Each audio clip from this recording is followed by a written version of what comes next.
Hello. Okay, so I'm just re-recording the beginning of this video because somehow it got cut off, and yeah. So I want to talk about the intergalactic computer network, i.e., the internet. Um, so if you think that name sounds weird, it's actually the exact phrasing used by this guy Licklider in this company BBN, Bolt Beranek Newman, which is like right here in Cambridge actually. And this company BBN used to be basically one of those companies that contracts with the government a lot, and they used to work with DARPA. And DARPA is basically the kind of like the technology branch of the U.S. military. And so basically, what they were doing was they were doing research into how to get different computers to talk to each other, right? And obviously, this problem gets more and more complicated as you add, more and more computers. But this was 1963, so there weren't that many computers. But even back then, this guy Licklider had some pretty lofty ideals, right? Like he said, the main and essential medium of informational interaction for governments, institutions, corporations, and individuals, right? So he had a really grand vision of what this thing could be. Um, okay, so I'm gonna show you a little bit more about history, and then I'll kind of like get into showing you a little bit more, actually showing you how the internet works. So the guy on the left here is Bob Metcalfe. So he invented this thing called Ethernet. And so maybe you've seen some of these like gray cables that attach behind your computer that let you connect to the internet. Ethernet cables, they're called. And these things were important because they were basically a way to connect like a lot of different computers together, right? And they were fast compared to old school telephone lines, cheap, didn't require any extra power. So they kind of helped spur this revolution in terms of like getting computers connected. And he also famously said that he predicted that the internet would basically collapse on itself in 1995, and it didn't. So yeah. So here is basically a note documenting the first message ever sent over the internet. So this was sent from UCLA to um, SRI, which is like Stanford Research Institute. Top left it says 29 October 1969. So exciting times. And so here are a bunch of other people who were super instrumental in building the internet back then, right? So it's a bunch of dudes with beards, I guess. So on the top left is Vint Cerf, and right next to him is Robert Kahn. And these two guys invented TCP/IP, which are basically kind of like the protocol, the language that most computers use on the internet still to this day. So the version that we use right now is like a little bit modified and a little bit different, but it's like similar principles. So that's pretty impressive because, like, consider technology-wise, what other things you have that was invented back then that we're like still using exactly the same. Guy below was John Postel. He worked with these two guys, and he was kind of like really big into creating standards for everything so that everyone else could build similar devices that could talk to each other, right? And that was like super important, obviously, because we want a lot of different devices to talk to each other. So here's a map of the internet made in 1982, made by John Postel. And as you can see, it's not very big. I'm pretty sure that this doesn't, contain everything, but you'll see right in the middle is ARPANET. So ARPA was from DARPA, remember, the military place. And then you can see BBN below that, that's the company.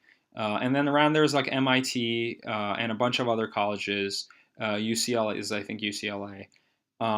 So it used to be kind of like a military slash educational slash like God knows what the heck thing, and like people didn't really realize what this thing could be used for eventually, right? And so this guy here is Tim Berners-Lee, and so he worked at CERN, which is the same institution that gave you the Large Hadron Collider, and so on his computer screen there you can see.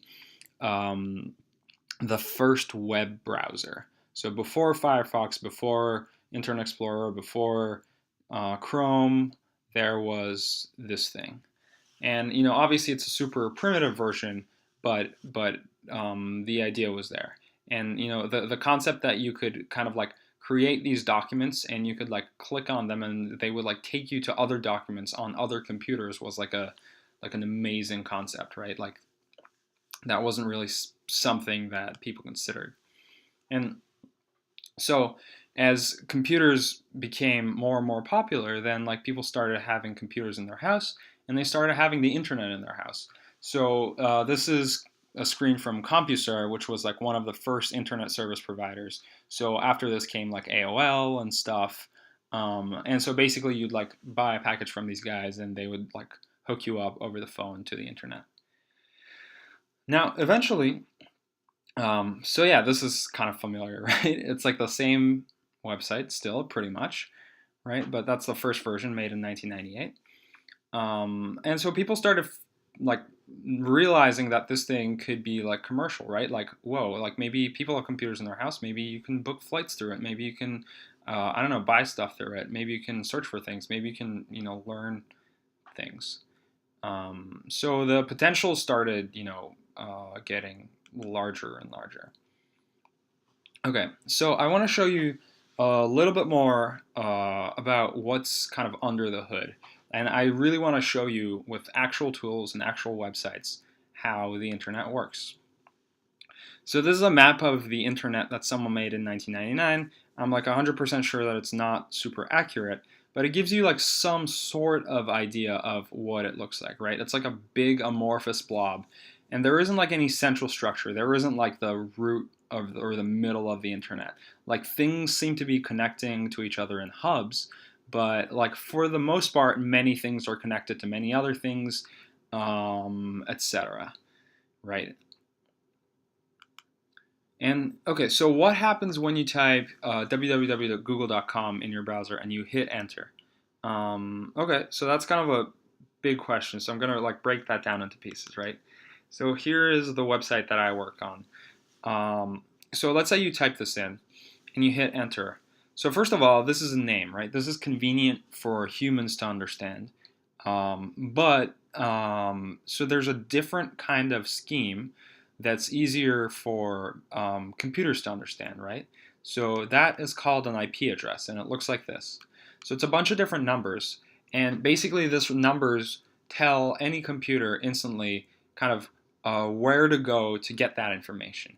And so there's a mapping between domain names like this and IP addresses like this. So there's a system called DNS where it's kind of like a phone book. You can look up basically websites and get the numbers back.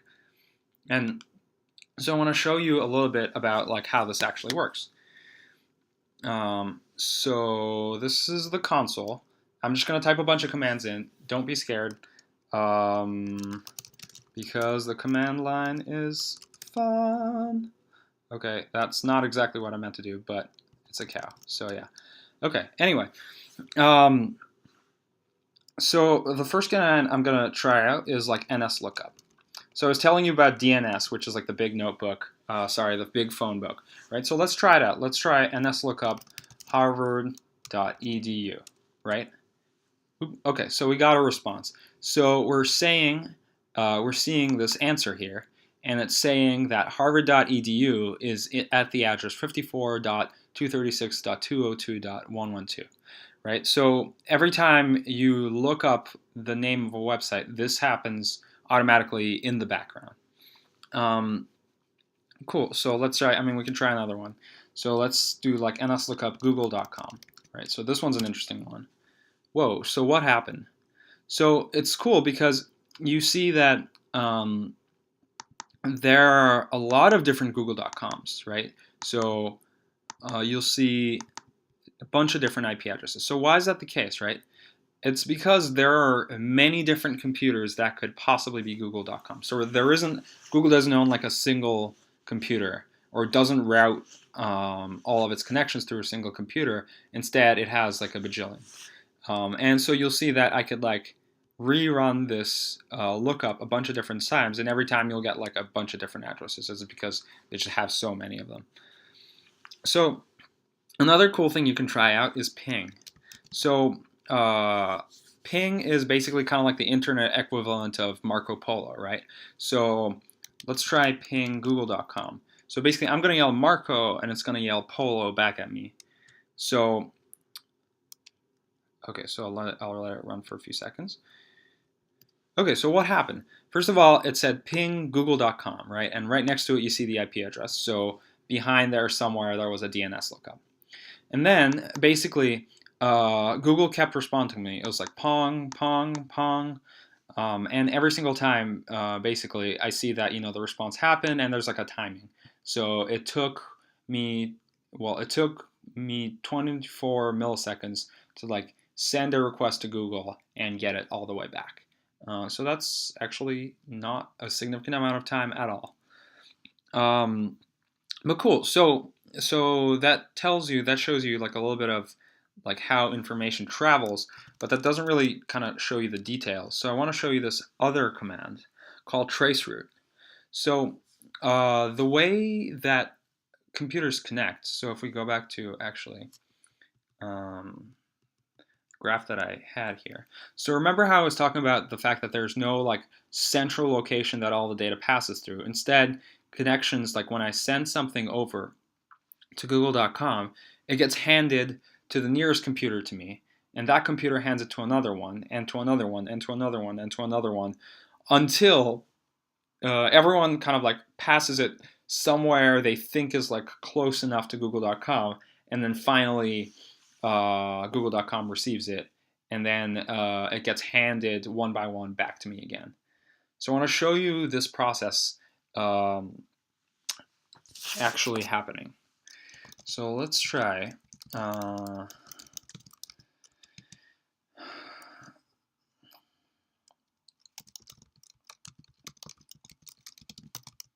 So towel.blinkenlights.nl is a random computer in the Netherlands, right? So let's see basically how my data, like what kind of hops it goes through to be able to get there. Cool, so it's like running right now. So what did it say? It said traceroute to towel.blinkenlights.nl, and it looked up the IP address, right? And then so you see numbers here, 1, 2, 3, 4. So basically each one of these is a single hop that my connection went through. So the first one is my router. So it's like the little wireless router that's like sitting in my house connected somewhere to the cable, right? And then right after here you see cable.rcn.net. So that's like I guess my internet service provider, RCN, the company I basically get cable with, right? And so RCN looks like has a bunch of different computers, and they kind of like hook up to each other. So it's like the ones for MA, it says, and then there's like NY. So somehow it went over to New York City, and then so this network here, AS5580, it basically belongs to this company that runs the undersea cables, like the big internet cables that run under the ocean, right? So you can see it like going in at NYC, and then boom, it came out in London, in the UK, right? And then across from London, boom, now it's in Amsterdam, right? And then from Amsterdam, it basically ended up at the computer that we wanted. So that's pretty cool, right? Yeah, so let me see, what next? Ping. Okay, so then now that we got to that computer, how do we know where to go on that computer, right? So a computer can be running like multiple different services that are available to the internet, right? And so the way this happens is that computers have these things called ports. And these aren't like the physical ports that I mean, like not like a USB port. These are kind of like virtual things. So they're basically a bunch of different numbers, and think of them as like little doorways that you can go through. And each program runs on a separate port. And so there are like all these conventions about which kind of program should run on like what port number. And so John Postel, the guy, was in charge of running that for a really long time. So, for example, a really common one is port number 80, which runs HTTP. And HTTP is the protocol that basically runs the web. So usually when you type blah blah blah.com and hit enter in a browser, by default that's going to take you to 80 because that's usually, and by usually I mean 99.99999% of the time, where the website is. So let me show you another example of this. So I'm going to use this other program called Telnet that basically kind of lets me just send raw text and receive raw text, and this like doesn't understand anything about like the languages of how the web works. So we're going to see like the raw data going back and forth. So let's try Telnet google.com, right? And which port? So we know that the web runs on port 80, so let's try that. So boom, it says connected to google.com. Okay, so it's like waiting for me to do something. And so I can be like, hello. And okay, so what happened, right? It responded to me and it said, HTTP 1.0, 400, bad request. And so what that's saying is like, what the hell are you talking about? Right? So like, it's not, so hello obviously isn't like a valid computer thing to say. So it responded to me with an error message, and then there's like a longer error message here. Okay, and there's these like interesting codes here that we're not quite sure what they are yet, but I'm going to show you what they are afterwards. But in sum, it says, okay, error 400, bad request, and it says that's an error. Your client has issued a malformed or illegal request. That's all we know, right? Okay, so okay, so a little bit more about these codes. So you can see that there's some kind of structure. The page has a title and style and stuff. So I want to show you like the web actually runs on this. So this type of language is called HTML. And so on any web page, if you go with your browser and you right click on the page, you'll usually see something called view page source, right? And so it looks something like this. So the page here, so you can see how it's visual, right? Like there's like a bunch of different photos, and then like there's like some information somewhere about alignment, right? Like so the photos are on the left, the text is on the right. This is what the title looks like. The text should be this big. So that's kind of what you get to determine with HTML. You get to kind of like build out the structure of a page. So how do you do that, right? Like, I can see that there's some interesting stuff here. So I see something called a block quote, right? So maybe that's a quote. And then I see something called IMG, and there's like a GIF here. So maybe that's like how you specify an image and stuff. So I'm going to show you another example. So we're going to start basically building a small website and seeing how that works.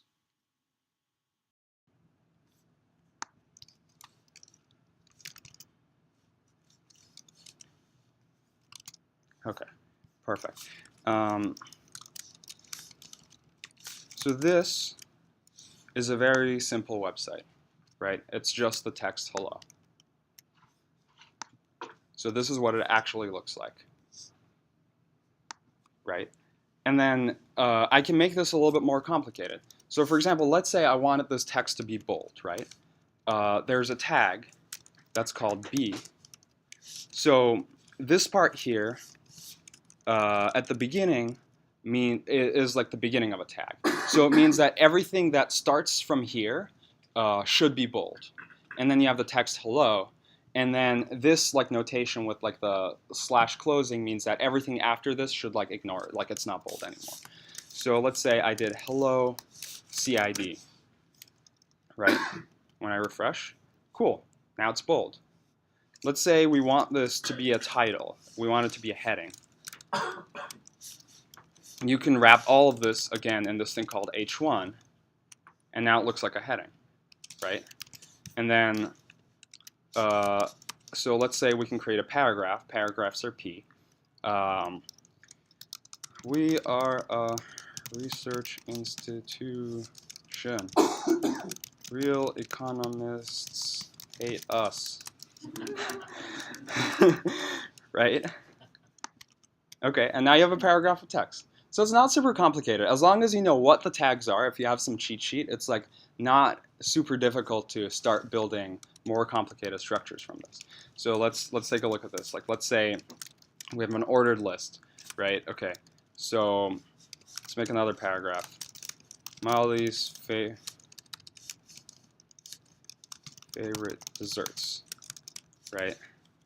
And obviously, like number one's going to be baklava.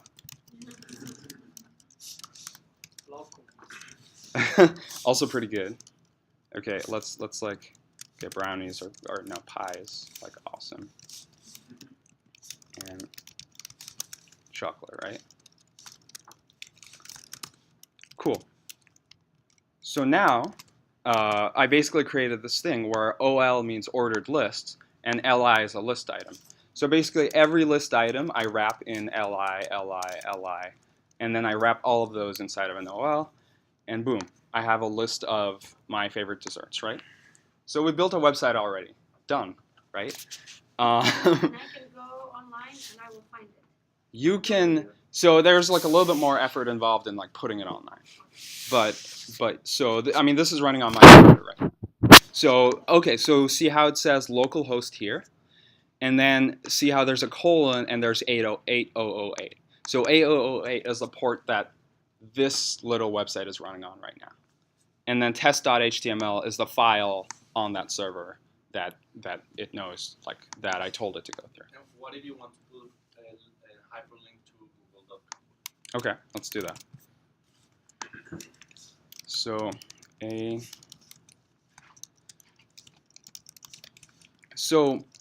links are weird. They're called A for some really weird reason because they're called anchors. Because you can have like anchors and pages. So like for example, let's say you're in Wikipedia and there's like the table of contents, and you click on like the title and it takes you to that position. So that's what they originally were intended for. But then it like grew into, whoa, you can go into like other websites with this thing, right? And then href means hyper reference. This was made in the 60s, so they're hyper, you know. Right, and so inside I can put the text of what I want it to be, right? So Google, and when I write it, here's our link, and when I click on it, we're at Google. So that's kind of what it is, but this is like kind of limited, right? Like it's like every time I want to change something, I have to like go to the website and I have to like type a bunch of stuff, and I have to kind of like build that, like rebuild the website every single time over and over again. So I want to show you a little bit more about the programming language that we normally use to basically create these pages. Yeah. Why you don't need to put www before Google? It's like by default it assumes that. Okay, so that's a really good question. So yes, that is correct. So Google has this setting, and almost every other website does, where if you go to google.com, it'll automatically redirect you to www. It didn't used to be that way, but websites became like so common and so popular that it is instantly assumed at this point that like if you go to a website, what you want is like www. What would be the alternative? So like our website, right? atlas.cid.harvard.edu.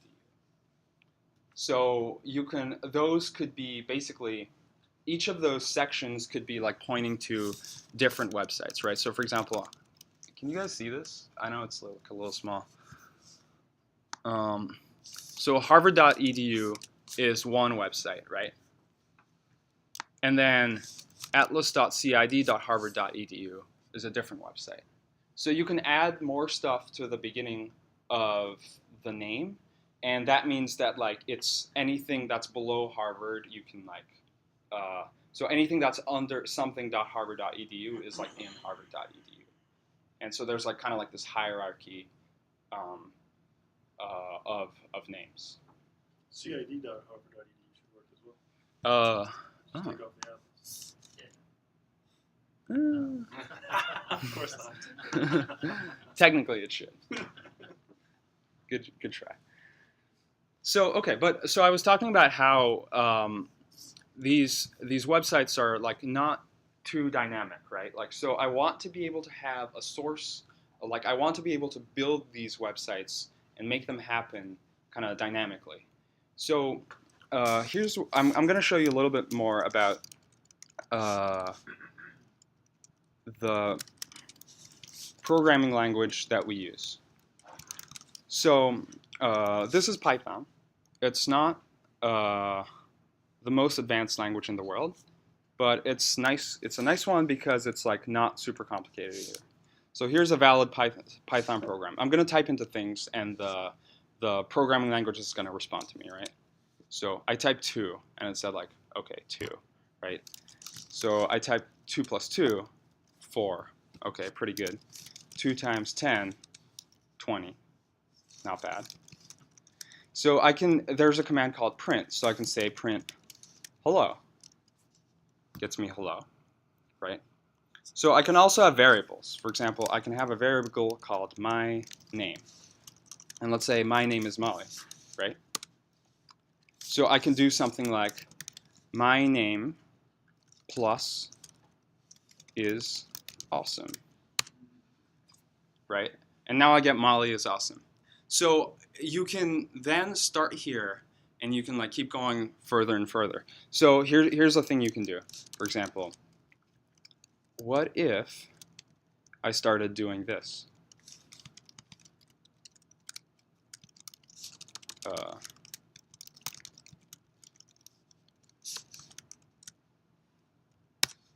So I can start like mixing the output of my program and HTML together, right? So, okay, let me give you a more concrete example.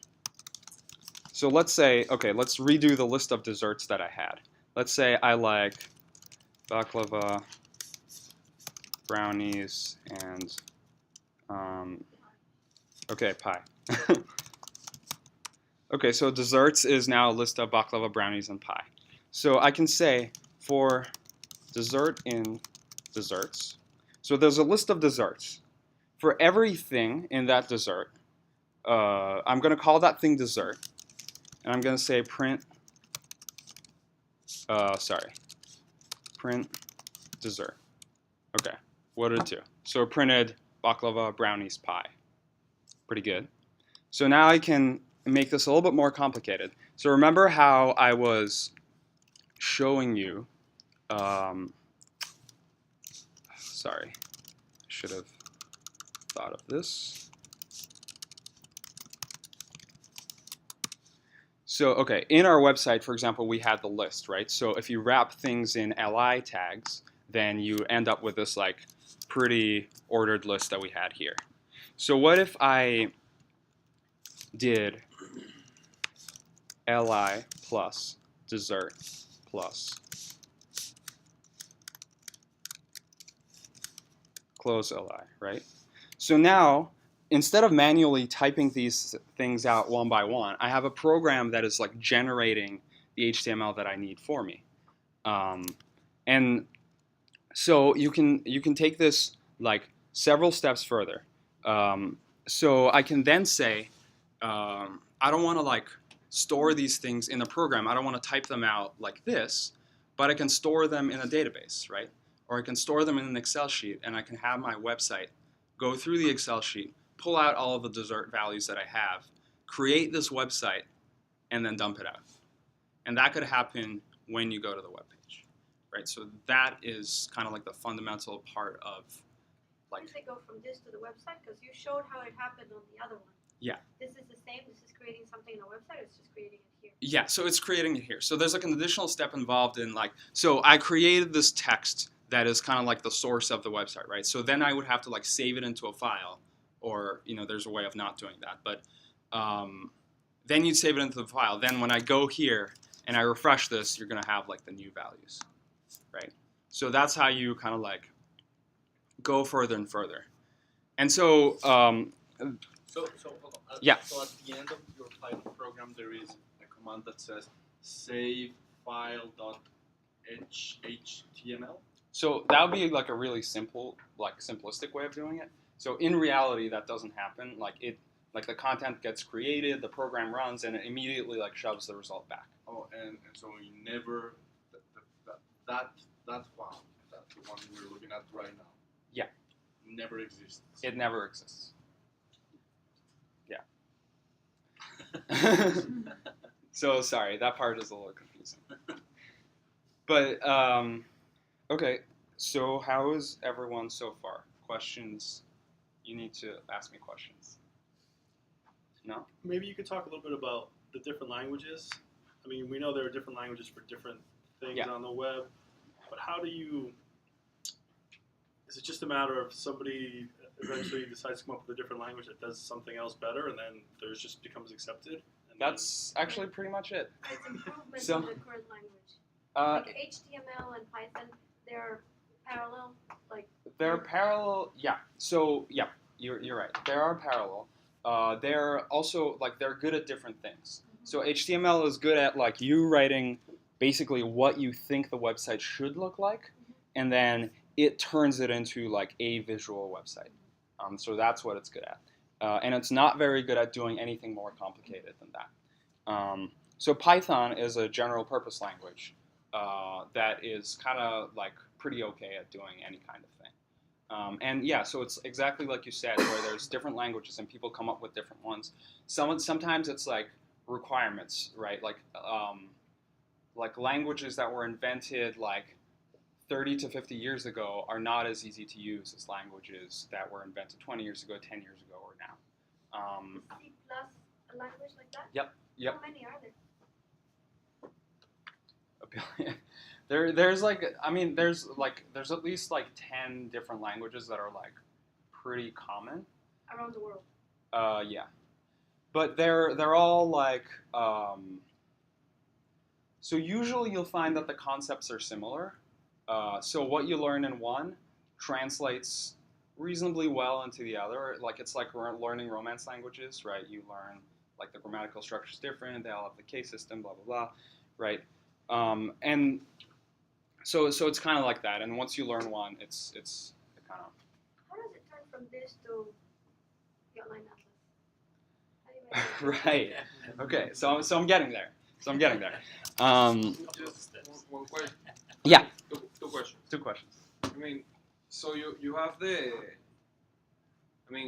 what's generating the text that would eventually be read from a HTML language point of view is generated in the Python language, Yes. right? So, but how do you automatically go from HTML, because there should be something like run this other code in Python, return the text, plug it into this language, and now read it through HTML. So okay. How does the whole thing happen? So when you go in here, you'll notice that like even if this was generated, you wouldn't see any Python here. So all the Python stuff happens on a different computer. By the time it reaches you, it's all been like substituted and like the text has been put in the correct places. And all you get is HTML. And all that the browser does, like Google Chrome or Firefox or Internet Explorer does, is like render that. So the programmer, let's say, creates the text in Python and copies that into the web page, and then it runs.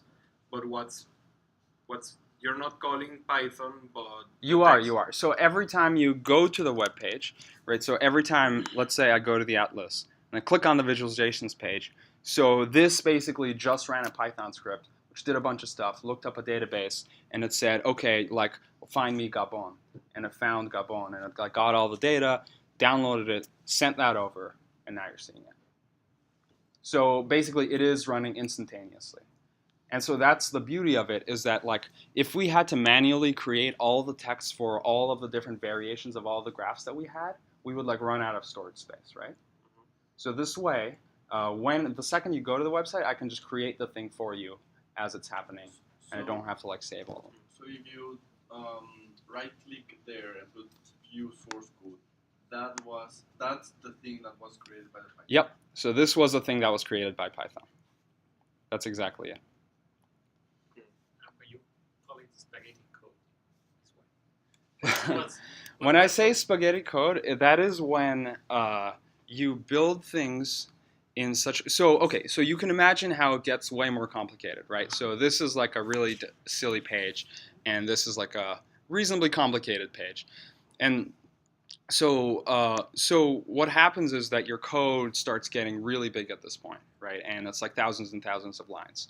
So it's even difficult to keep in your head like what part does what, and right. And it's also sometimes difficult to understand like the flow of what's happening. Like, you're coming in, you're looking at some data, then it like jumps somewhere else, comes back, right? So that's where the spaghetti comes from, because it's all tangled up.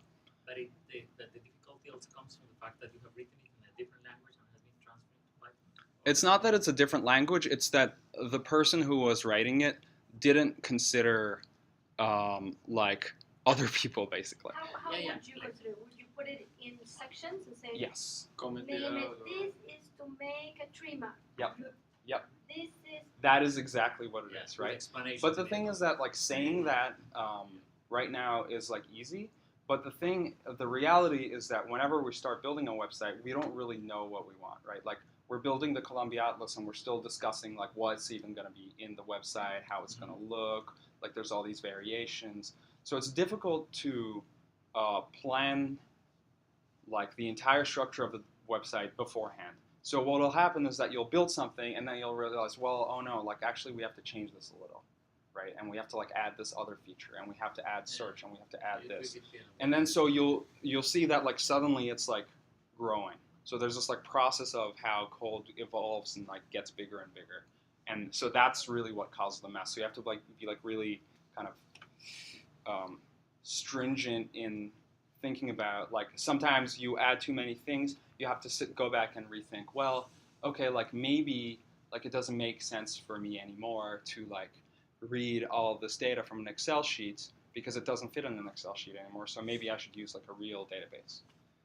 That's the kind of consideration that you surely expect. there are programs to optimize programs that are fully written. You can optimize the speed, but it's difficult to optimize how the structure, That would get into like artificial But intelligence for instance, domain. reordering instructions, which is maybe part of the problem of, for instance, redundant loops that you have created that are not necessary and things like that. Wouldn't that be corrected mechanically? So so you're going into a little bit of detail, but I mean the computer actually is super intelligent and it does like optimize in certain ways. So that makes it run faster.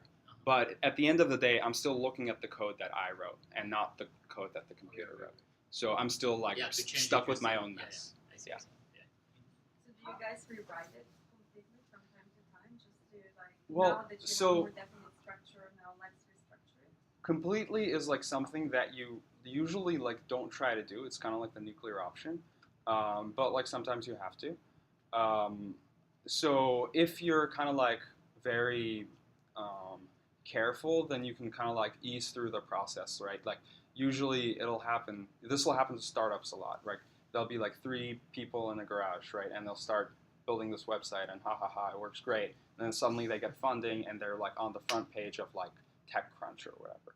And suddenly they have like 2,000 users coming in, right? And they didn't build the website to be able to handle that. So what happens now? So how you just said, sorry, about not being able to handle it.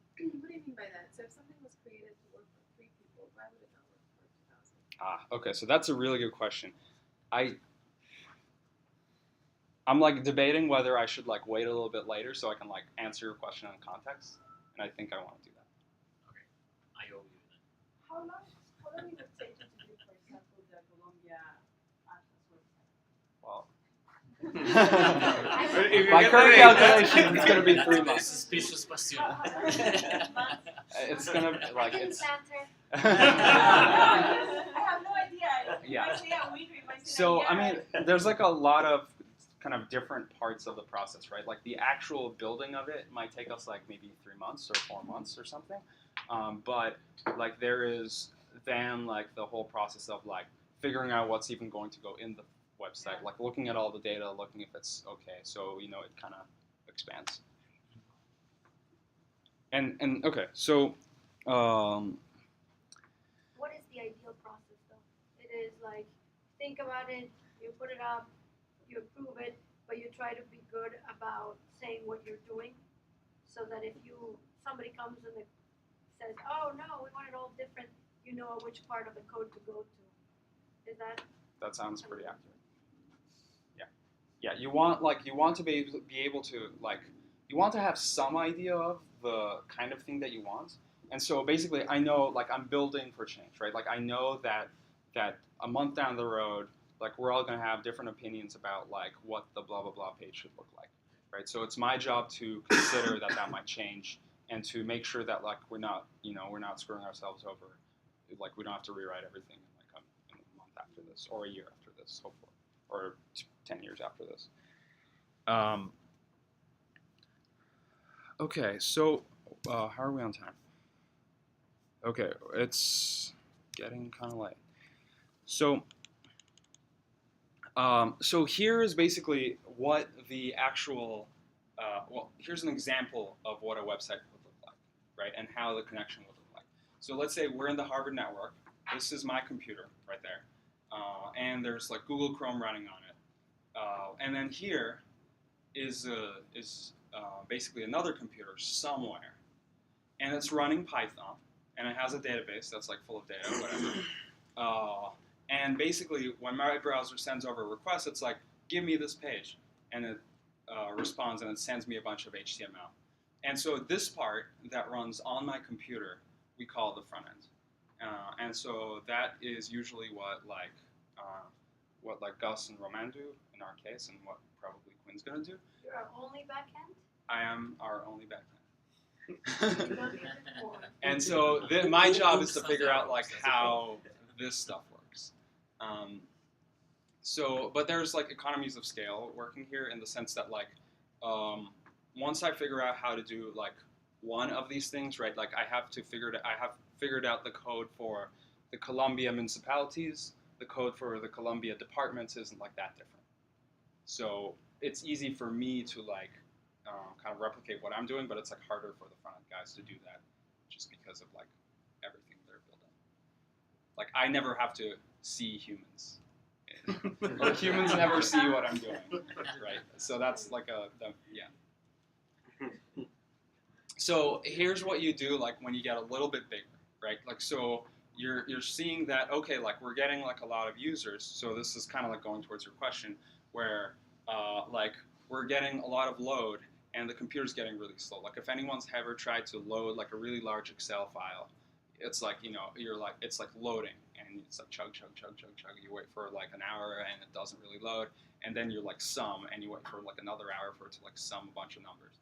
So at that point you might say, okay, well maybe we want to take part of my system and put it on a separate computer, right? And so that's how you start building these. Yeah. So this is again going to the basics. So if I'm Mark Zuckerberg and I just created my Facebook web page, and I tell my 10 friends, hey, look the website. What they're gonna do is that in their home they're gonna go www.facebook.com. Yeah. And that's gonna ask a request to my computer because it's my website. So it's a request, my computer does something, and sends the HTML code.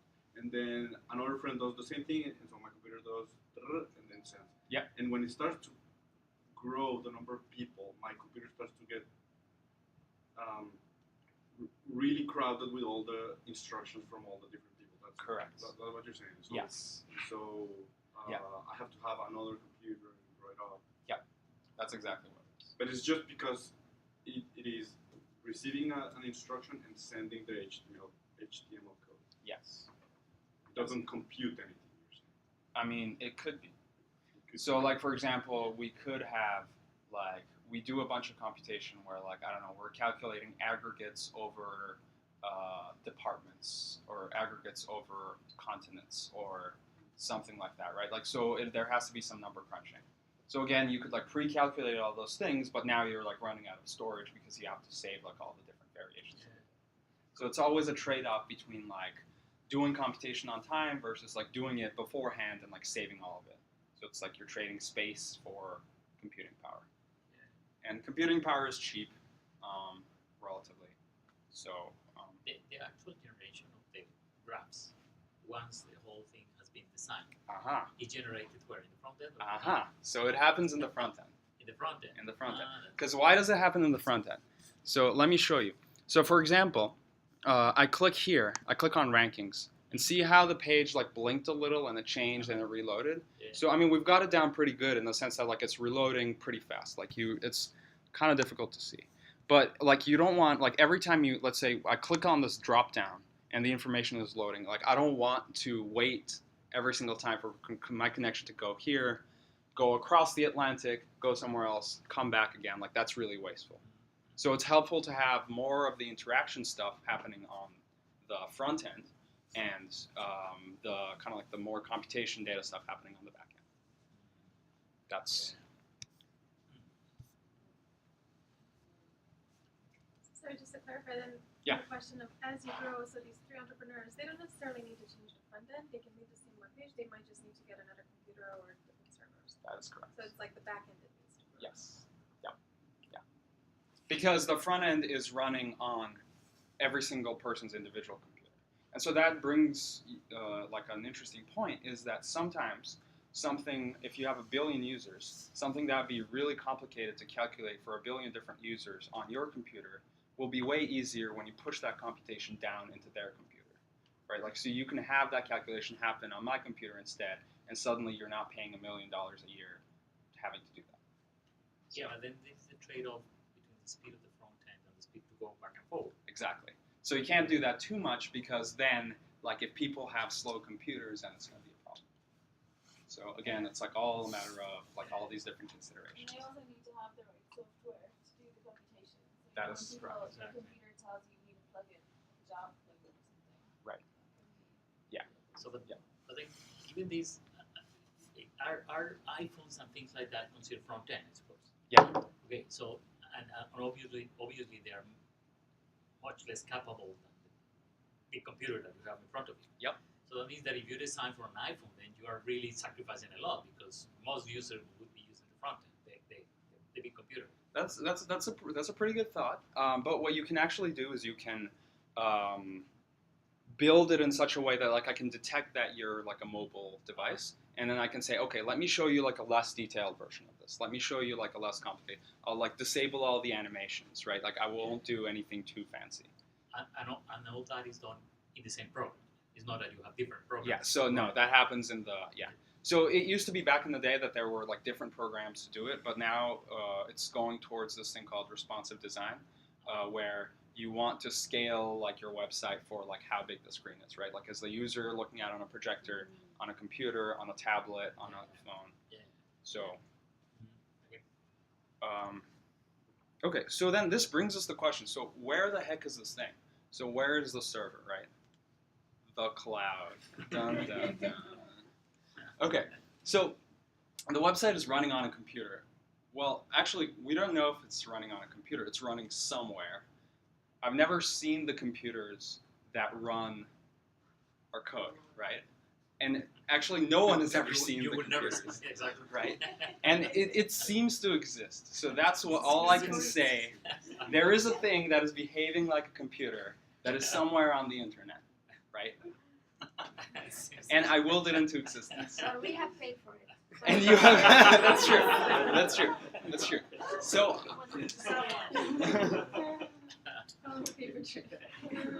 okay, so does anyone notice something weird about this picture? So, on the bottom, you see like the little dock thing that Macs usually have, right? Yeah. But then over here, there's like the Windows symbol. Yeah. And you're realizing that there's like an entire different computer running inside this computer. So you can have computers within computers. People know that here as the cluster. Yes, correct. So yeah, so that's one example. So the cluster's slightly different because it's like running somewhere else, but it could also be physically running on your computer. So like what a computer actually means is like kind of it's not really necessarily it's getting a little philosophical here. But the point is that like I can then, like, if I wanted 5 different computers, I could like start another one of these programs and have like another thing of Windows and another thing of Windows, and it's limited only by like how much processing power this physical device has, right? And so here is a data center. So this is Facebook's, I think. This is one of many, many, many data centers that Facebook has. So these things are like racks and racks and racks of computers. Like there's, I think, like 30 of these down. They're like 2 in a row, and then there's like 4 of them, right? So this is like a few 100,000 maybe, or 10,000. All of those seems to. Right, and it kind of looks like this, and I don't think it's a coincidence. But I was gonna do a demo, but I was gonna go to the Amazon Web Search thing and click a button, and it was gonna like launch a website. But I think I should like keep going and fill your time with something more interesting. So why do we care about this though? We care because we can scale up to demand, right? So for example, our website is like chugging along, it's doing fine, we get a bunch of different users, and then suddenly we get posted on the New York Times, right? Like what do we do? So we would have to, so right now what we would have to do is we would have to start like a bunch of new different computers. So I'd go to Amazon Web Services and I'd say, give me another computer. And then I'd, put another copy of the database there or something like that, right? But so here's what Twitter did. So they have the system where, they're doing something like 10,000, they're serving 10,000 users per second. And then something happened. I think it was like a film release in Japan or something, and they suddenly spiked to 150,000 requests per second. And then a few minutes later, they spiked all the way back down. So this is like technologically amazing, because what this means is like you can't, like, if this little peak here required 5,000 or 10,000 or 20,000 computers, then like back in the day you would have to run 20,000 computers all at the same time, right? And most of the time they'd be idle, they wouldn't be doing anything, and they would be only there purely to satisfy the possibility that this might happen. So what happens if you cannot satisfy? So then you like hit the enter key and you're just like waiting, and you're like, ugh, and then you hit the refresh key and you like send another request, and like the poor little computer over there is like trying to like respond to you, but it can't because it's like swamped, and that's what happens. So it's really the nature of the users who have forced them to, because we freak out if something takes 5 seconds to load, then we move on. Exactly. So they have to prepare themselves for the worst case scenario at all times, or else they know boom, their reputation is shot. Exactly. And it's not even just the reputation. So Google did some numbers where they found that like I think if a website, there was like under a second, there was like something like a 300 millisecond delay can cause like a 20 to 50% reduction of like the chance that someone will buy something, right? So this matters for business, right? And is that regardless of your computer and its abilities, like the speed of the computer? Yeah, this is because my computer is not doing much, but like their computer is doing a lot. So it's really all about their computers. Even if I have like multiple programs running at the same time?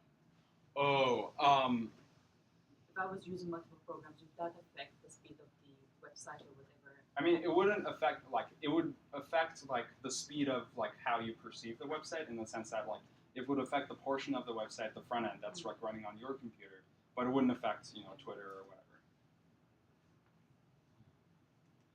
And so the consequences of this is that tiny teams can run big websites, right? Like, so for example, Instagram, the app that you can take photos of things or whatever, has like a bajillion users, and they started out as I think 3 people, and right now they have like 10 people, right? That's the entire website. That they're 10 people, and they're running like thousands and thousands of computers. So and they're automating all of it. So that's like a really important thing. That's like a ridiculous cost savings, right? This was unimaginable.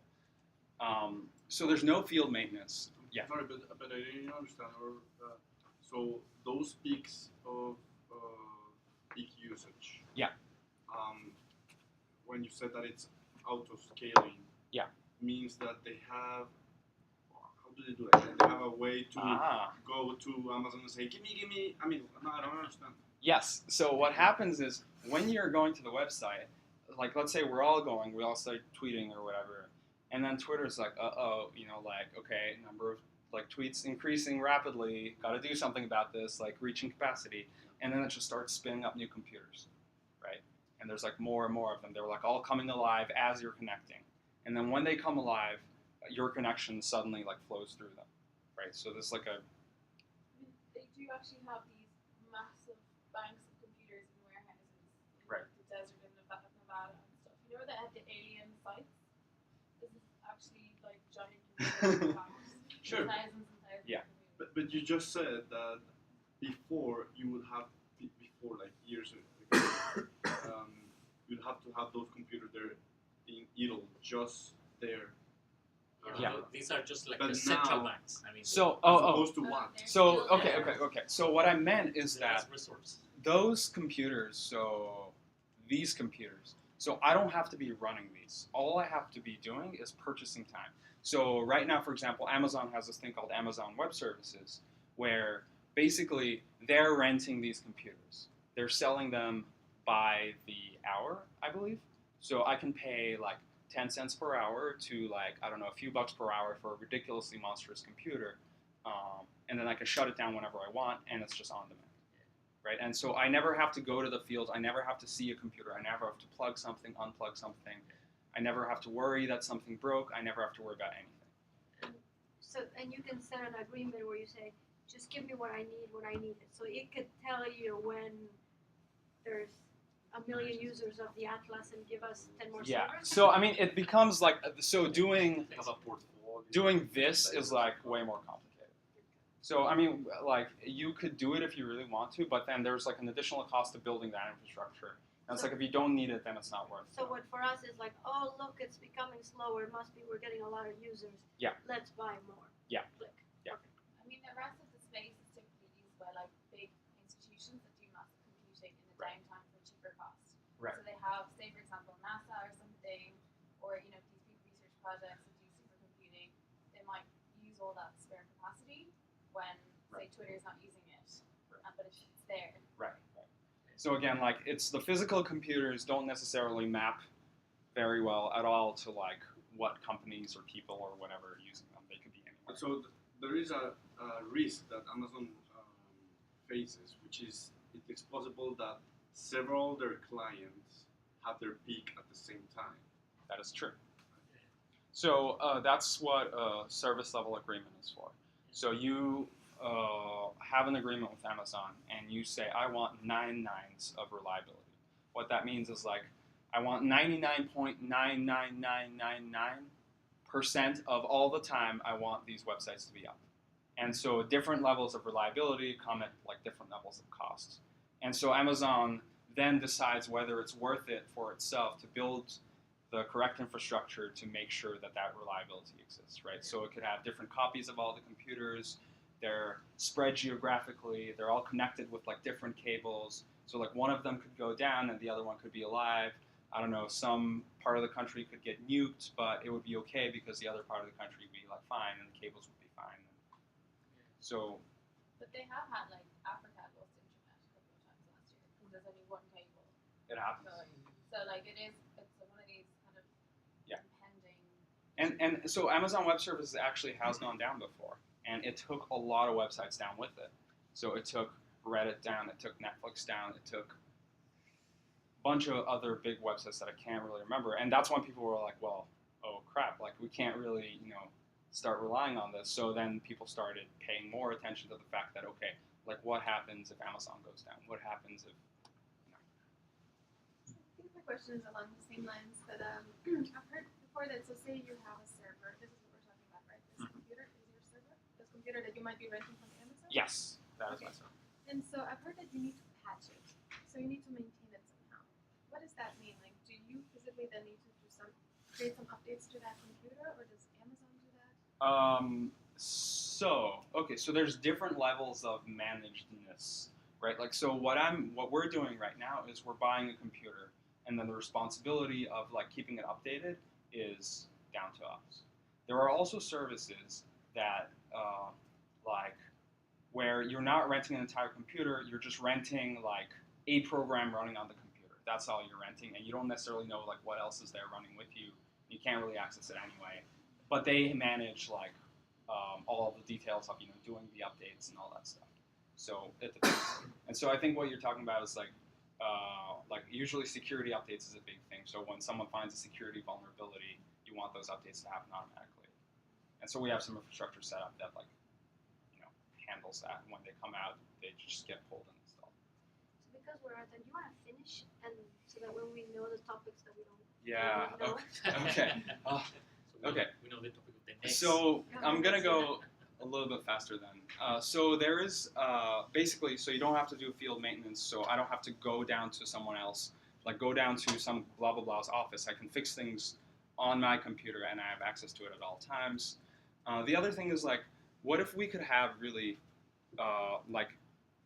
so I could, at this point, the power of this computer doesn't really matter anymore. So I could have like a really old computer, but as long as I have a server on the cloud that is running whatever program I want, Stata, Photoshop, whatever, as long as that thing is as powerful as it needs to be, I'm good. So usually, in general, in the cloud just means not on your computer. It means on someone else's computer. It's a shortcut for that. Okay, so big data. I want to give you a scale of like how big things can get. So here's a Word document. So usually we measure the sizes of things on computers of data in megabytes. So 1-2 megabytes is a Word document. A song is like 5 to 10 megabytes. A large presentation could be like 100 or a few hundred megabytes because there's like a lot of pictures and videos and all this stuff. And then a data set that we use that's like municipality level is like 1 gigabyte, which is 1,000 megabytes. Okay, so we're going up in orders of magnitude. The largest data set we have, which is like the PILA, the Social Security data, is like I think 8 years of 20 gigabytes, which is like 160. The telephone postman? Hmm? The telephone postman? Oh, I forget how big that I is. think that's larger. That's larger? Yeah. Okay. So the largest hard drive I can buy, like I can go to a website and buy with a credit card today, is 8 terabytes, which is 8,000 gigabytes. So that's, a few orders of magnitude larger than that. Now, data transfer that happens within a single second in Google, between Google's computers, is 40 gigabytes per second. So it takes them 8 seconds to transfer enough data that is like the size of the largest data set that we have, right? So the largest cluster that Google has is around 5 petabytes, which is 5,000 terabytes. So thousands of times more, multiple orders of magnitude more, right? And then all the data that Facebook has is, by the most recent count, around 400 petabytes, right? Petabytes are 1,000 terabytes. Terabytes are 1,000 gigabytes. Okay, so just to give you a scale, if you wanted 10 gigabytes of data and you had a bunch of hard drives and you stacked all those hard drives on top of each other, so that's the Empire State Building, that's the Sears Tower, Burj Khalifa, and that's all the hard drives you would need to get 10 petabytes, and Facebook has 400 of them, right? But isn't that law that now it's gonna be half next year or something? Moore's law. So Moore's law is BS, but that's a different conversation. It's a pattern, but it's not necessarily a law. But yeah, you're absolutely right in the sense that the storage capacities increase over time. So, okay. So then let's say they increase over time. Who's gonna take all that data and put it all on the new drives, right? So that's like, there's like, so very simple questions when a data set is like on your computer in an Excel sheet becomes super complicated at this point, right? Like, so where is the data point I want? I have like, I don't know, 100,000 hard drives. Like, where the heck is it? So this used to be a simple question, now it's a complicated question. What is the current value of something, right? So let's say I have a bank account and my bank account has 20 bucks in it, right? So you, let's say you're giving me some money and then you're also taking money simultaneously. So there's like relativistic effects, right? Like in the sense that before him giving me money is completed, you could take money away from me, right? And so there's like a lot of difficulty in handling like stuff that happens concurrently, or like does the data point I want even exist anymore, or like how do I even make sense of all the data that I have? How do I even go through begin processing this, right? Like how long does it take for us to do like a single processing of the PLL? Let's say we want to, I don't know, aggregate it once, like an hour, 2 hours. Okay, so that's a reasonable number. That's for like 1 year, right? And so we're asking Google to send us a piece of information from this gigantic pile, and we want that exact piece of information, and we want it in under a second. We want it under a tenth of a second, right? Malik, how much redundancy is there in the That's a really good question. So usually 3 is an accepted number because you never want to be in a situation where there's only one copy that is left. Yeah. So usually it's like 3 of them, and they're like all in like different geographical locations, different physical locations. And do you pay differently for that, or is that a decision that is taken by Google? Let's say. I mean, Google manages all of their own, and you know they're just so good at it that. So before you go on, well, this is just a matter of convention. But what would you say it's big data? Starts what? I mean, what's the size? Big where data it is data that is impossible to process on a single computer, right? That's what big data is. So you can't just load up this, or you can't just load up the computing cluster and run it on one computer. It is just impossible for it to physically fit, and so that comes with its entire different set of problems. So now it's on multiple computers. So now how do you do like a thing, like how do you query some data off of like multiple different computers? How do you do that efficiently? Yeah, but what's more or less the size? I mean, because I could connect. I have 4 USB ports. I buy Well, he 8 said that terabytes. the size of that thing you can buy on Amazon. Is that Yeah, so I mean 8 terabytes is like, I think anything over a terabyte is like, it's reasonable to call that big data, I guess. But again, like the physical number doesn't matter, and it's going to change over time, right? Like computers are going to get more powerful. It's really the idea that your data is spread all over across the place, right? So like imagine this, you have all these computers, all these hard drives. Now hard drives fail.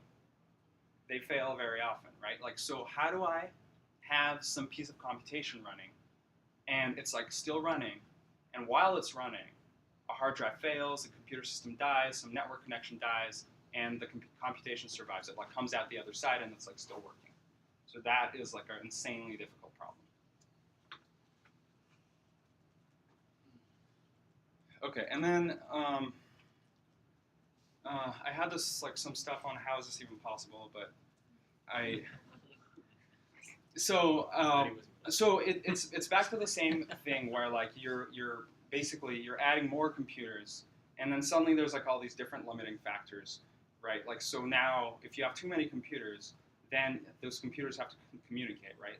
So now the limiting factor is how much data you can shove through a connection back and forth, right? Like how fast can it get there? That becomes more and more difficult.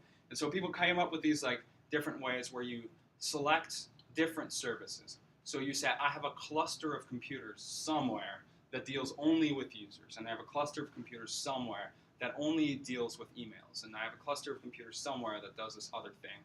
And so you have these separate little services, and that's usually how companies are dealing with this. And there's like, it's not this simple, obviously.